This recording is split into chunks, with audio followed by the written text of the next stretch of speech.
అందరికీ నమస్తే. నేను మీ జర్నలిస్ట్ పండరి. ఈ సందర్భంగా మీకు ఒక మంచి వార్త అంటే అది ప్రతిపక్షాలకు సంబంధించిన మంచి వార్త కావచ్చు, లేకపోతే కొంతమంది అభిమానులను కించపరచవచ్చు, లేకపోతే కాంగ్రెస్ పార్టీ కార్యకర్తల ఆగ్రహం కూడా నా మీద వ్యక్తం చేయొచ్చు. కానీ నిజాలు మాట్లాడుకుందాం మనం. ఎట్లంటే ముఖ్యమంత్రి మార్పు ముహూర్తం ఖరారు అనేది ఒక వాదన. దానికి సోషల్ మీడియాలో బాగా నడుస్తున్నటువంటి విషయం. నేను ఎందుకు ఈ మాట చెప్తున్నా అంటే కాంగ్రెస్ పార్టీకి సంబంధించిన చాలా లీకులు ఈరోజు బీజేపీ ఇస్తుంది. అది ప్రధాన ప్రతిపక్షమైన బీఆర్ఎస్ కాకుండా బీజేపీ ఇస్తుంది. వాళ్ళు చేసినటువంటి చాలా ఏమంటారు దాన్ని వాళ్ళ అంతర్గతంగా జరిగే విషయాలు ఎందుకంటే ఎక్కువ బీజేపీ బయట పెడుతుంది. దీంట్లో భాగంగా చాలా చెప్తున్నారు. అంత ముఖ్యమంత్రి ఎవరికి మంత్రి పదవి దక్కుతుందో కూడా ముందస్తుగానే ఇక్కడ ఉన్నటువంటి బీజేపీ నాయకులు చెప్తున్నటువంటి మాట. ఎవరి పదవులు ఊడుతున్నాయని చెప్పేసి ముందస్తుగానే వాళ్ళు చెప్తున్నటువంటి మాట. ఈ బీజేపీ నాయకులు చెప్పినటువంటి మాటలో భాగంగా డిసెంబర్లో తెలంగాణలో ముఖ్యమంత్రి మార్పు అని చెప్పేసి సోషల్ మీడియాలో బాగా చక్కర్లు కొడుతున్నటువంటి విషయం. నిజమా? దీనివల్ల ఇది అథెంటికేషన్ అనే దాని మీద మనం కొంచెం డిస్కషన్ చేసే ప్రయత్నం అయితే చేద్దాం.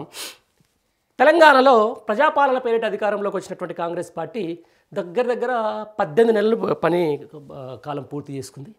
ఈ 18 నెలల తర్వాత చూసిన తర్వాత ప్రధాన ప్రతిపక్షానికి సంబంధించి బీఆర్ఎస్కు మీద పడి లేకపోతే అక్కడ వాళ్ళు ఆ 10 ఏళ్ల పరిపాలనలో చేసినటువంటి ఏదైనా తప్పులో ఒప్పులో లేకపోతే ఇంకోటో దాని మీద ప్రాపగండా చేయడం, తర్వాత పార్టీ పరువుని మరింత దిగజార్చే ప్రయత్నమే జరిగింది తప్ప కాంగ్రెస్ గ్రాఫ్ మాత్రం గీత కూడా లేచే పరిస్థితి అయితే లేదు. ఎందుకంటే ఒకరి మీద కోపంతో ఈరోజు జనాలు ఓట్లు వేసారు, వీళ్ళ మీద ప్రేమతో ఓట్లు వేయలే.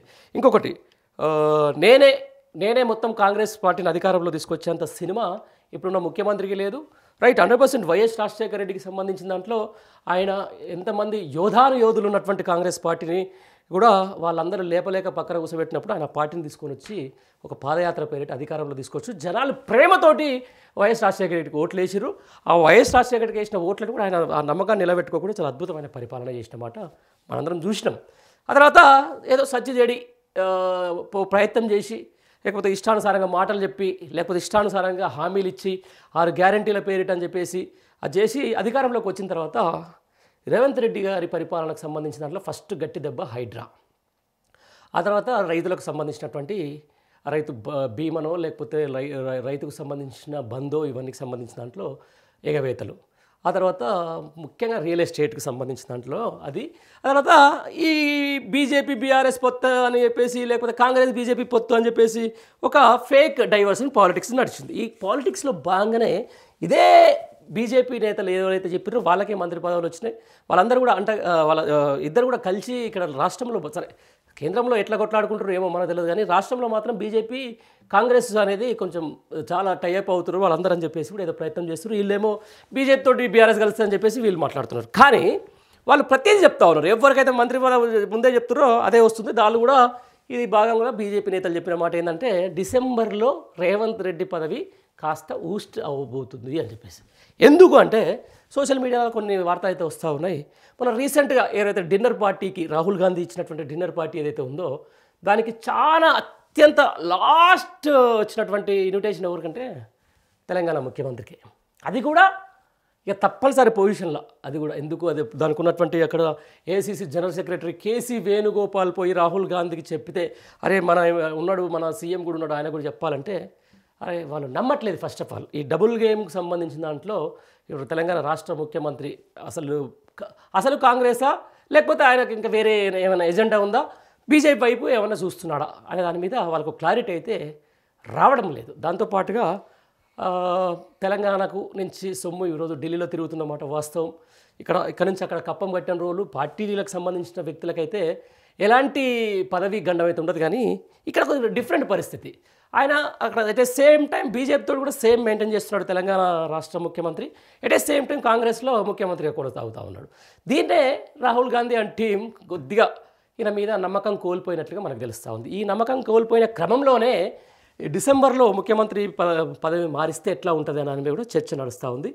ఈ ముఖ్యమంత్రి మార్చినా కూడా ఒకవేళ మళ్ళీ ఇదే సామాజిక వర్గానికి సంబంధించిన ఒక నేతకైతే దక్కే అవకాశం ఉంది. ఆయన కూడా చాలా బలమైనటువంటి ఆర్థికంగా బలంగా ఉన్నటువంటి మంత్రి. తొలిసారి మంత్రి అయ్యిండు, గతంలో ఎంపీగా పనిచేసిండు. ఆ తర్వాత మొన్న ఎమ్మెల్యే గెలిచిండు, ఎమ్మెల్యే గెలిచి ఎమ్మటే మంత్రి అయిండు. కొంతమంది ఎమ్మెల్యేలకు కూడా ఆయన ఫండింగ్ విపరీతంగా ఫండింగ్ చేసి ఈ పార్టీకి నేను చెప్పేది ఎవరో మీకు అర్థమై ఉంటుంది.